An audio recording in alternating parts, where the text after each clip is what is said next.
Hello guys, today I'm looking at S.T.A.L.K.E.R, Shadow of Chernobyl. So as you probably may know, the S.T.A.L.K.E.R series is semi-famous for being one of these FPS shooters that is made by a Ukrainian developer. And so it's based on a movie of the same name from the 70s, I believe.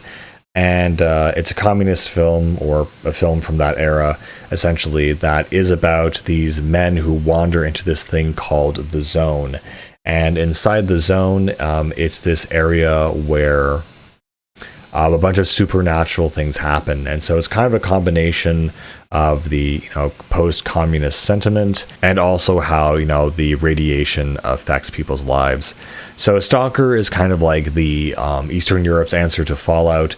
You essentially have this universe where everything is kind of very dreary and dark and destroyed, and so you're being hunted by random bandits and other gangs, and as well as some supernatural events going on.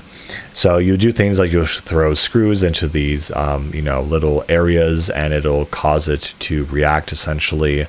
And you'll find these weird modifiers essentially. For the most part, you get weapons like, pistols, AK-47s, submachine guns, and you basically carry them in your backpack along with food rations. So it definitely is a survival kind of combat game.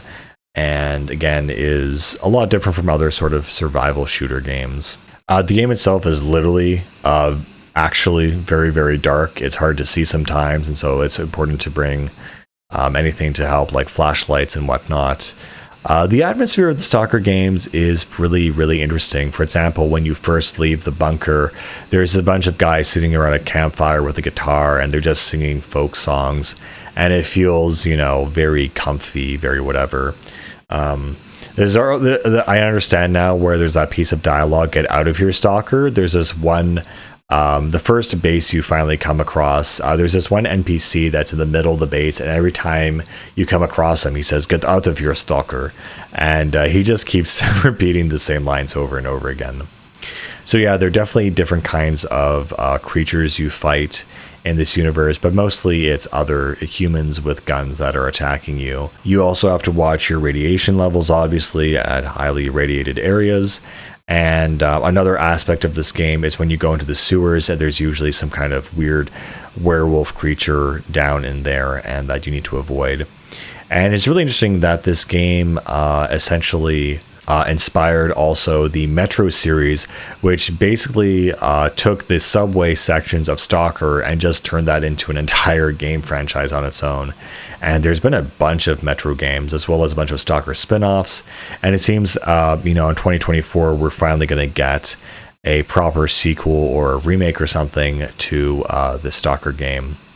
Honestly, I found this game to be pretty difficult, just in terms of, the locations of where I'm supposed to go, what I'm supposed to do, how much food I'm supposed to bring with me. I found it pretty difficult, honestly. But I was able to play it for the most part, and I really got into the vibe of the game itself, and it was pretty cool as well.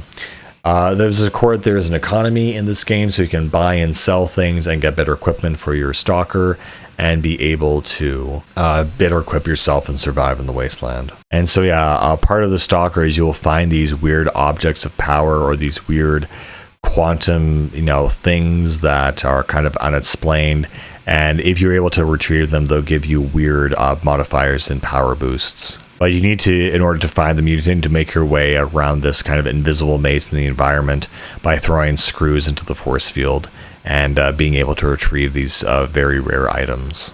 Again, this game is all about the themes of, depression and hope in that depression, finding meaning in the wasteland. And again, kind of like S.T.A.L.K.E.R's version, or, Eastern Europe's version of Fallout or something. So yeah, a sad Slavic game, definitely worth playing, and it's obviously made an impact on people that it's getting a decent sequel. So anyway, that's all I have to really say about this game. I'll see you later, guys. Bye.